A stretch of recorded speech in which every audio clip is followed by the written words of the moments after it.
한 주간도 잘 지내셨죠? 옆에 분에게 한번 인사하겠습니다. 잘 오셨습니다.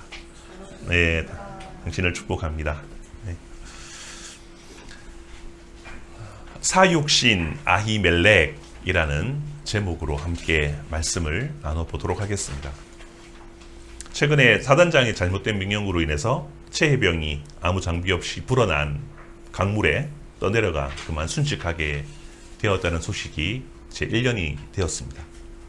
일로 인해서 군 지휘관이 처벌을 받을 수밖에 없는 상황인데 어떤 이유인지는 모르겠지만 이 사단장을 위해 대통령이 불법으로 나서서 처벌을 막아주는 그런 일들이 일어나고 있습니다. 이 상황을 모두가 붕괴하고 있는데 그런데 권력이 무서웠는지 검찰과 또 언론과 행정부는 최해병의 억울한 죽음을 덮으려고 하고 있습니다. 밥그릇이 날아갈까봐 권력의 최고점에 있는 대통령 편에서 일을 하고 있는 모습입니다. 불의와 부당하게 싸우고 권력의 잘못을 알리고자 하는 자들에게 오히려 자천과 처벌을 하는 그런 형국들이 사실 납득이 잘 되지는 않습니다. 손해를 보더라도 불법에 맞선 정의의 편에 서야 하는지 아니면 권력에 붙어서 자신의 밥그릇을 지켜야 하는지 선택하는 것은 어쩌면 그렇게 쉽지는 않을 수도 있을 것 같습니다. 조선시대에 이런 일이 있었는데요. 조선의 7대 왕은 세조입니다. 수양대군이죠. 관상이라는 영화를 기억한다면 수양대군의 이야기를 우리가 조금 더 잘 알 수 있을 것입니다.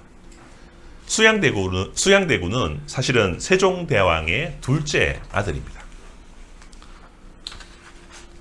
태정태세 문단세 7대 왕인데요.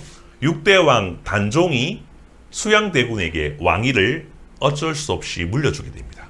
왜냐하면 권력에 욕심이 많았던 수양대군은 계유정난이라는 난을 일으켜서 무력으로 힘으로 왕위를 찬탈했기 때문입니다. 불법이죠. 그래서 집현전의 학자들이 이것을 보고 매우 붕괴를 합니다. 성삼문, 박팽년 등 중심으로 6대 왕이었던 단종을 복위시키는 운동들이 막 일어납니다. 단종도 그렇게 하자라고 이야기합니다. 그런데 김질이라는 사람이 이 문신이 그 사실을 알고 수양대군 7대 왕 세조에게 가서 그 이야기를 꼰지릅니다. 이러이러한 거사가 있으니까 조심하십시오 라고 이야기합니다. 그래서 거사가 실패하게 되었죠.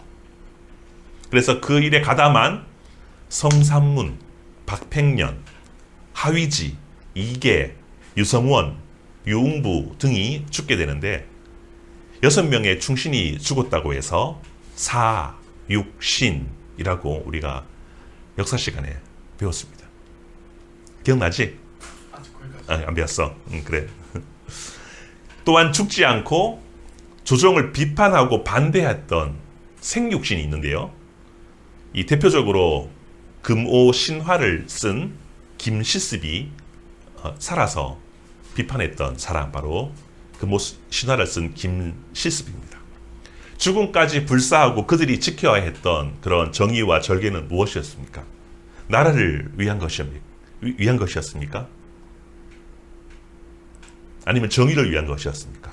아니면 반대로 정권을 유지하기 위해서 그랬던 것입니까? 도대체 왜 우리는 무엇을 위해서 어떤 결정을 하고 살아야 되는지 한번 생각해 보는 시간이었습니다.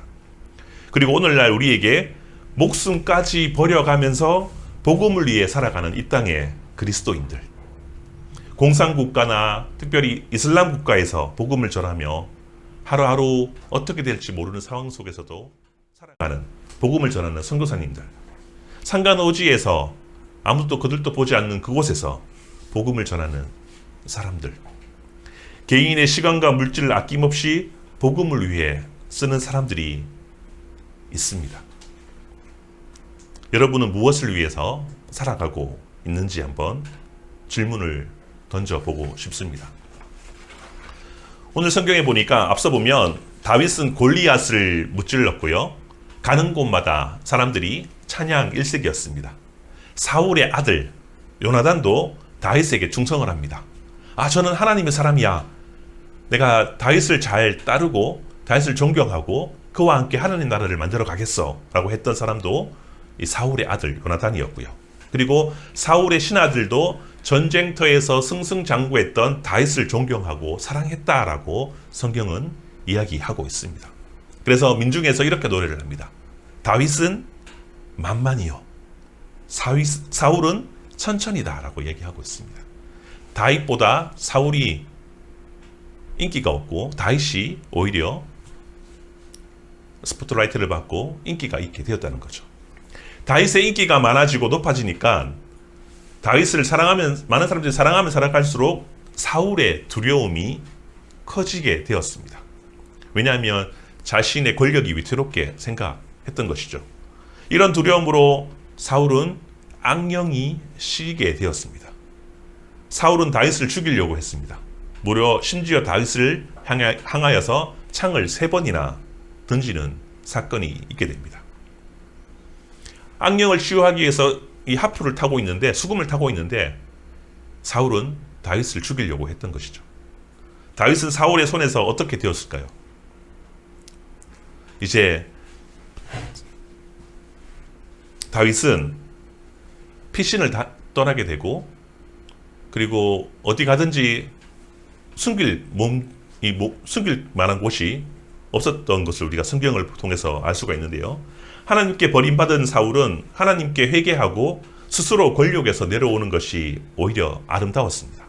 그런데 그렇게 하지 못한 것은 뭐냐 하면 권력이 주는 힘과 또 마약 같은 그런 황홀함 때문인 거죠. 한번 올라가면 내려오기가 쉽지 않습니다. 반대로 다윗을 도운 이들도 있습니다. 하나님의 사람을 보고 이스라엘을 이끌 이 다윗을 보면서 사람들의 목숨을 걸고 다윗을 도운 사람이 있습니다. 다윗의 아내 미갈의 도움으로 죽음을 면하게 되었고요. 요나단의 도움으로 피신을 하게 됩니다. 그리고 요나단이 다윗을 도왔다는 이유로 이 사울이 자신의 아들인 이 요나단에게도 창을 던지는 사건이 일어납니다. 아버지가 아들을 죽이려고 했던 것이죠. 오늘 성경에 보면 다윗을 죽이겠다는 사울의 결의를 전해들은 이 다윗은 망명을 결심합니다. 이스라엘 어느 지역에 가든지 사울의 신복이 있기 때문에 들통이 나서 도저히 잡히면 죽을 수 있다는 이유 때문에 이제 망명을 하겠다라고 결심을 하게 됩니다. 이스라엘이라는 지역에 도처에 깔린 사울의 사람들로 인해서 피할 길이 없기 때문에 적국으로 망명을 하겠다는 결심을 하게 됩니다. 블레셋으로 망명하겠다는 거죠. 오늘 그 망명을 도와준 사람이 오늘 성경에 나와 있는 주인공입니다. 바로 아히멜렉 제사장입니다. 아히멜렉은 다윗을 돕다가 사울에게 죽임을 당하고 거기에 있던 제사장들이 많이 죽임을 당했다고 성경은 22장에 나와 있습니다. 사육신들이죠. 하나님의 나라에 이끌어갈 사람을 세우기 위해서 그들이 목숨을 바쳐서 다윗을 도왔다는 것입니다. 이 아히멜렉을 중심으로 오늘 말씀을 살펴보려고 하는데요. 다윗은 블레셋으로 망명하기에 앞서서 놉이라는 지역, 놉 성소에 들리게 됩니다. 그러니까 블레셋은 왼쪽인데 놉 성소는 오른쪽에 있습니다. 근데 거기에 들리는 이유가 있습니다. 그곳에는 다윗이 골리앗을 무찌르고 골리앗의 칼을 보관한 장소가 거기에 있는 곳입니다. 중앙성소 실로가 무너지고 놉이라는 곳에 성소를 만들어서 거기서 제사를 드렸던 곳이기도 합니다.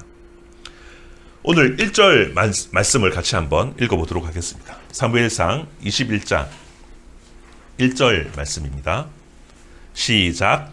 다윗이 놉에 가서 제사장 아히멜렉에게 이르니 아히멜렉이 떨며 다윗을 영접하여 그에게 이르되 어찌하여 내가 홀로 있고 함께하는 자가 아무도 없느냐 하니. 요나단과 헤어진 후 다윗은요 놉 지역으로 갔습니다. 잘 피신을 요나단의 도움으로 그의 아내 미갈의 도움으로 인해서 피신하면서 이제 망명하려고 하기 전에 높 지역에 가게 되었습니다. 골리앗의 칼을 가지고 가면 망명하는데 자신의 의도가 진실임을 말하기에 편하기 때문에 그 골리앗의 칼을 가지고 골리앗이 살았던 그 지역 블레셋으로 넘어가기 위해서 높 지역에 들렸다는 것이죠. 다윗이 사울에 의해 쫓김을 받는다는 사실은 온 나라가 다 아는 사실입니다. 누군가가 다윗을 도와준다면 사울 왕이 가만히 두지 않을 것입니다. 다윗이 나타나면 당국에 신고하라라는 그런 명령들이 온 지역에 떨어졌을 것입니다. 갑작스러운 다윗의 방문에 오늘 친구였던 제사장 아히멜렉은 오늘 1절에 보니까 두려움에 떨었다라고 이야기를 하고 있습니다. 노브는 실로의 성소가 파괴된 후에 이스라엘의 제2의 중심지였고요. 이곳에는 아히멜렉이라는 제사장이 있었습니다. 다윗과 아히멜렉의 관계는 친구 관계였습니다. 앞서 17장에 골리앗이 칼이 여기에 송치되었고요. 다윗과 그때의 좋은 관계를 맺었기 때문입니다. 친구가 왔습니다. 동역자가 왔는데 언뜻 떨었다는 것은 이해가 좀 되지는 않습니다. 왜냐하면 높 지역에 누가 더 있었냐 하면 7절 말씀 같이 한번 읽어보도록 하겠습니다. 이 높 지역에 이런 한 사람이 더 있었습니다. 7절 말씀입니다. 7절 시작. 그날에 사울의 신하 한 사람이 여호와 앞에 머물러 있었는데 그는 도액이라 이름하는 에돔 사람이요 사울의 목자장이었더라. 곳곳에 사울의 사람이 심겨져 있습니다. 이곳에서도 감시할 사람, 이 에돔 사람, 도액이라는 사람이 거기에 있었던 거죠. 아히멜렉과 다윗이 내통했다는 소문이 사울에게 들어가는 것은 아마 시간 문제였을 것입니다. 그래서 지혜를 발휘합니다. 다윗과 아히멜렉은 도액이 보고 있다는 것을 간파하고 서로 연극을 시작합니다. 이렇게 연극을 하죠. 아히멜렉이 능청을 뜹니다. 다윗, 너 지금 군사작전을 수행 중이니? 비밀 군사작전을 수행 중이니? 왜 혼자야? 다윗이 이렇게 말합니다. 맞아. 비밀 작전 수행 중이야. 사울의 명령에 따른 비밀 수행을 하고 있어. 사울 왕이 비밀 명령으로 이러이러한 장소에 합류하기로 했다라고 이야기합니다. 도액의 의심을 피하기 위함으로 그렇게 사울과 아히멜렉은 서로 짜고 연기를 하고 있는 것이죠. 요나단의 거짓말로 다윗을 위기에서 구해주었고요. 다윗의 부인 미갈이 사울에게 거짓말함으로 다윗을 도망하게 해주었고, 오늘 아히멜렉 제사장이 거짓 연극으로 다윗의 거짓말에 속아줌으로 다윗의 공모자가 되었습니다. 지금 비밀 작전을 하고 있으니까 수행 중인 부하들에게 먹일 떡을 좀 달라라고 얘기합니다. 제사장 아히멜렉과 다윗이 합의된 거짓말을 하고 있지만 삼자 도액이 듣기에는 다윗의 비밀 수행 중에 있고 아히멜렉은 다윗을 돕는 그러한 모습이구나라고 그들의 거짓말을 믿고 있었던 것이죠. 아히멜렉은 떡을 내어줍니다. 그런데 이것은 거룩한 떡이야. 내가 지금 가지고 있는 떡은 없어. 제사장 아히멜렉이 성소에 있던 진설병 떡을 주면서 이것은 거룩한 떡이다라고 얘기하고 있습니다. 거룩한 떡은 여호와 앞에 드린 떡이라는 것이죠. 진설병입니다. 하나님 앞에 올린 떡은 나중에 누가 먹냐 하면 제사장이만 먹을 수 있습니다. 그런데 다윗에게 내주면 그것은 사실 그렇게 하면 불법인 것이죠. 그런데 이 떡을 내어줍니다. 이렇게 하면 안 되는데 율법적으로 다윗과 아히멜렉은 법에 어긋나는 행동을 하였다는 것이죠.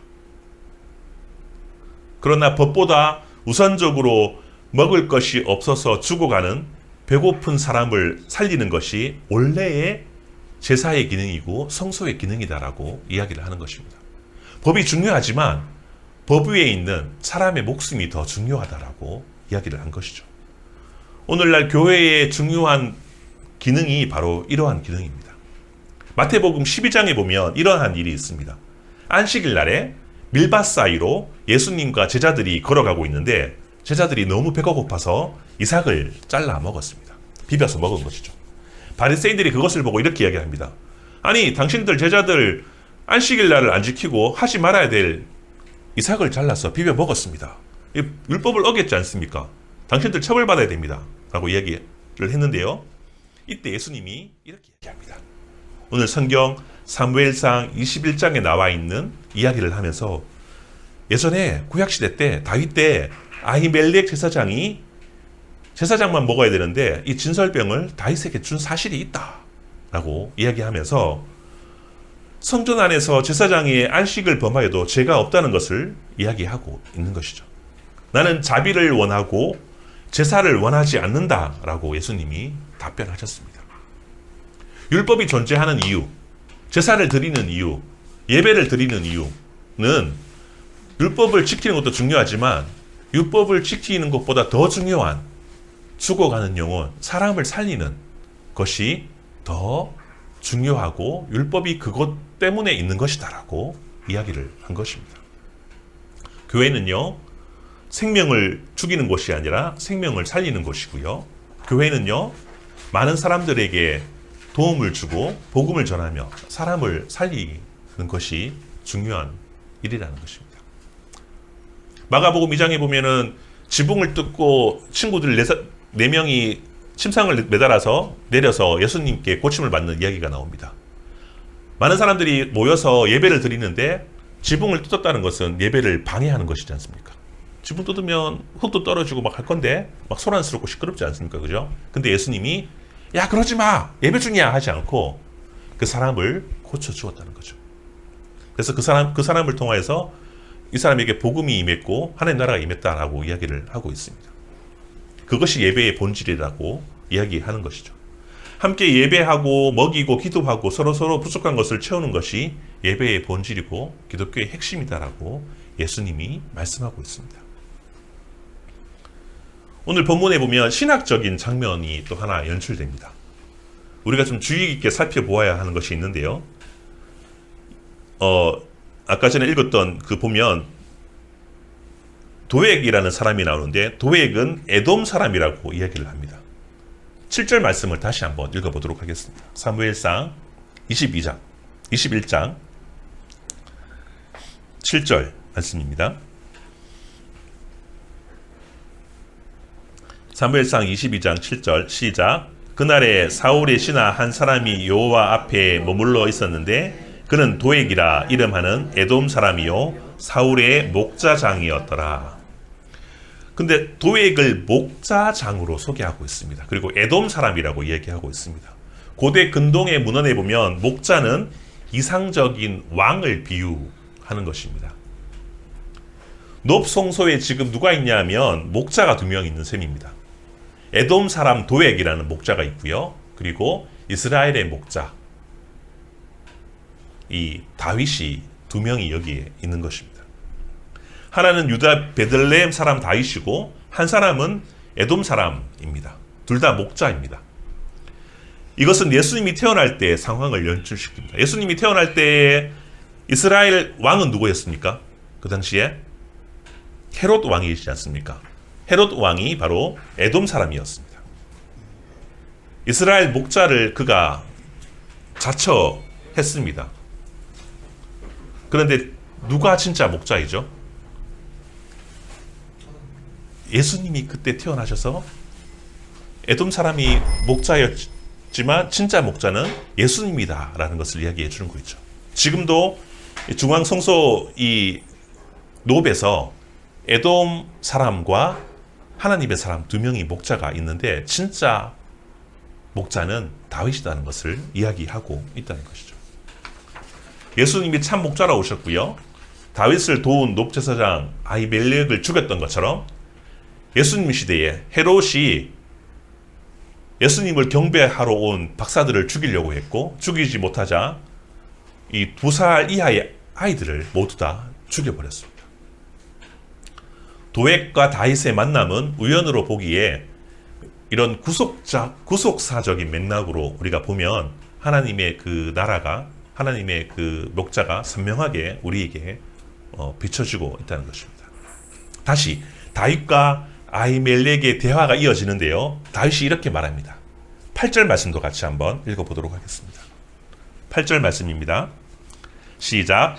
다윗이 아히멜렉에게 이르되 여기 당신의 수중에 창이나 칼이 없나이까? 왕의 일이 급함으로 내가 칼과 무기를 가지지 못하였나이다 하니. 급하게 도망 나오느냐고?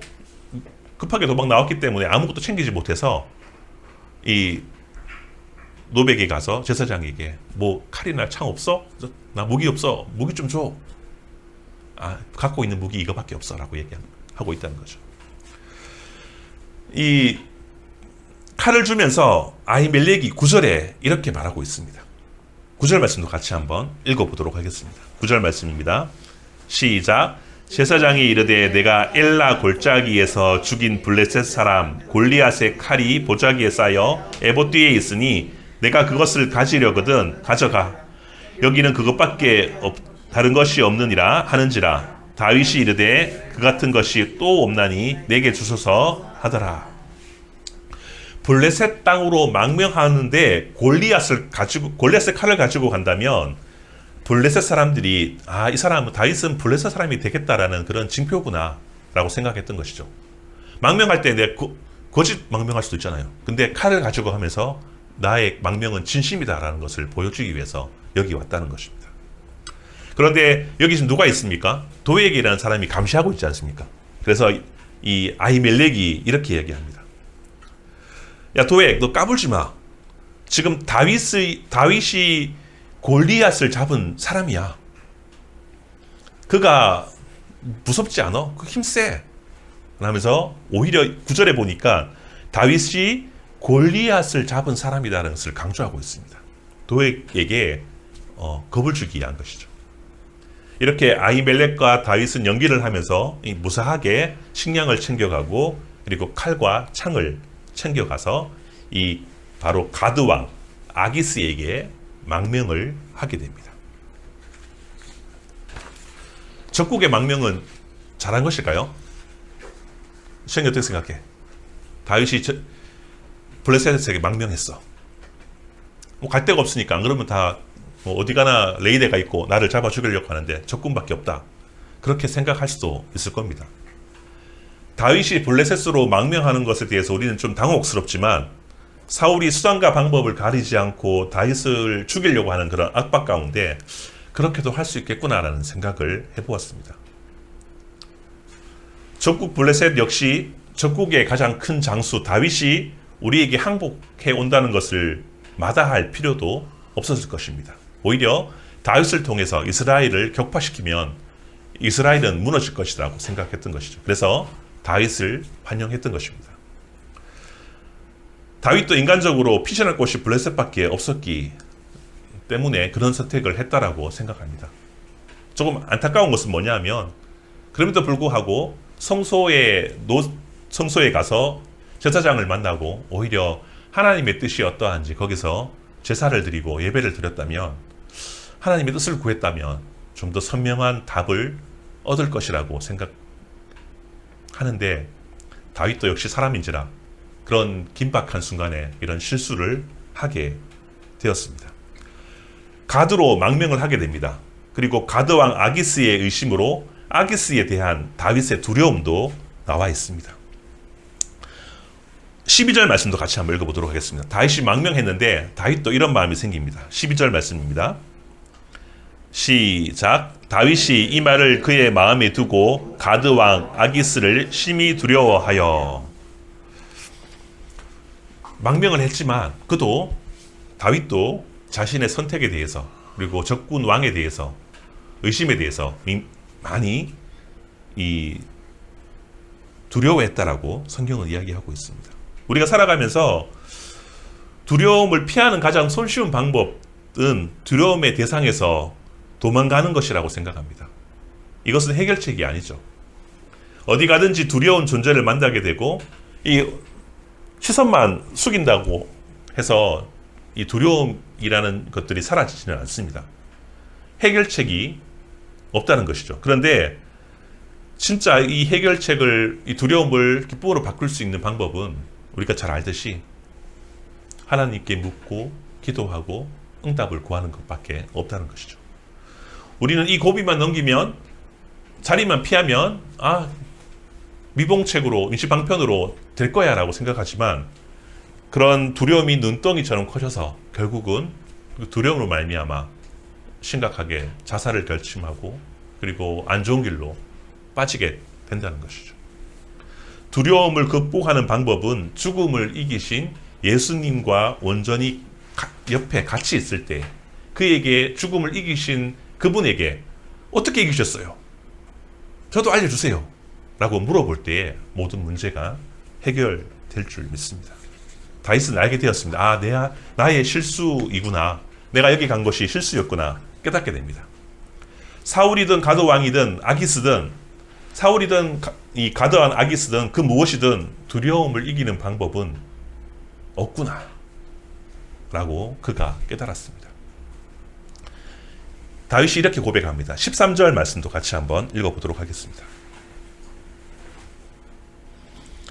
13절 시작. 그들 앞에서 그의 행동을 변하여 미친 채 하고 대문짝에 그적거리며 침을 수염에 흘리며, 그들 앞에서, 이 아기스 왕 앞에서 그의 행동이 변했다라고 이야기하고 있습니다. 다윗의 행동이 변했다라고 이야기하고 있습니다.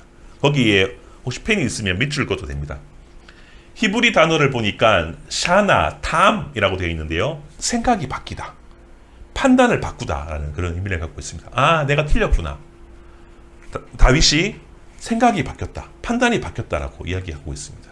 다시 마음을 돌렸다라는 회심의 표현인 것입니다. 다시 죽이 되든 밥이 되든 이스라엘로 돌아가야겠다, 하나님 곁에 있어야겠다, 광야에 살더라도 하나님과 함께 해야겠다라는 그런 마음의 결단이 바로 이 표현입니다. 그들 앞에서 그의 행동을 변하여, 다윗의 행동이 변하여라는 것이죠. 하나님께서 지혜를 주셔서 미친 척하면서 위기를 벗어나게 되었고요. 그리고 다시 돌아오게 되었습니다. 우리에게 주어진 인생에 있어서 지금 하고 있는 공부나 여러 가지 직업일이나 또 여러 가지 어려운 일들, 때로는 마냥 실패한 것처럼 보이는 우리의 상황, 두렵고 어려운 그런 상황이지만, 잠시 좀 피해 있으면 되지 잠시 외국에 잠깐 나갔다 오면 되지 잠시 이거 문제 안 풀면 수학 문제 하나 안 푼다고 해서 나에게 덕이 되거나 해가 되거나 한 게 없으니까 그냥 넘어가지 그런 것이 아니라 다윗을 통하여서 온전하게 마음을 바꾸고 판단을 바꾸어서 하나님께 지혜를 구할 때 우리 가운데 하나님께서 그 지혜를 통하여서 주님께로 돌아오게 되고, 주님께서 주시는 온전한 지혜로 말미암아 그 모든 문제의 근본적인 부분들이 사라지게 될 줄 믿습니다. 하나님께 나와 간구할 때 두려움과 실패를 극복하게 되는 은혜가 우리에게 있게 될 것입니다. 사울이 죽이려고 하고 있고, 온 곳곳에 사울이 신복들을 심어서 다윗을 감찰하고 있는 가운데, 이러지도 못하고 저러지도 못한 가운데 다윗이 마음이 바꾸고 판단을 바꾸어서 다시 돌아와서 광야 생활로 이어가는 가운데 많은 하나님의 그런 고백들이 시편을 통해서 그의 고백들이 나와 있다는 것이죠. 결국 말씀을 마치겠는데요. 아히멜렉 제사장은 어떻게 되었을까요? 22장을 쭉 읽어보면 죽게 돼요. 맞아요. 다윗을 도왔다는 이유로 죽게 됩니다. 다윗이 처음에 왔을 때 아히멜렉이 두려움을 가졌다라고 21장 1절에서 보게 되었는데요. 아마도 이후에 일어날 미래의 일에 대해서 이 아히멜렉은 자신의 최후를 보게 되었을 가능성이 있습니다. 다윗을 도와주면 죽게 될 것인데 오히려 다윗을 잡아서 사울에게 바칠까 하는 두려움이 있었던 거죠. 다윗 왔네. 두렵다. 쟤를 도와주면 내가 죽을 건데, 쟤를 잡아 죽이면 내가 성공할 건데. 그런데 아히멜렉은 다윗을 도와주었고 결국 죽게 되었다는 것입니다. 그러나 다윗을 보고 못 본 채 하지 않고요. 다윗을 도와주었죠. 알면서 그렇게 했던 것입니다. 아히멜렉은 자신의 생명을 통하여서 다윗의 나라를 이어가도록 한 사육신이 되었습니다. 저와 여러분은 어떻게 살고 싶습니까?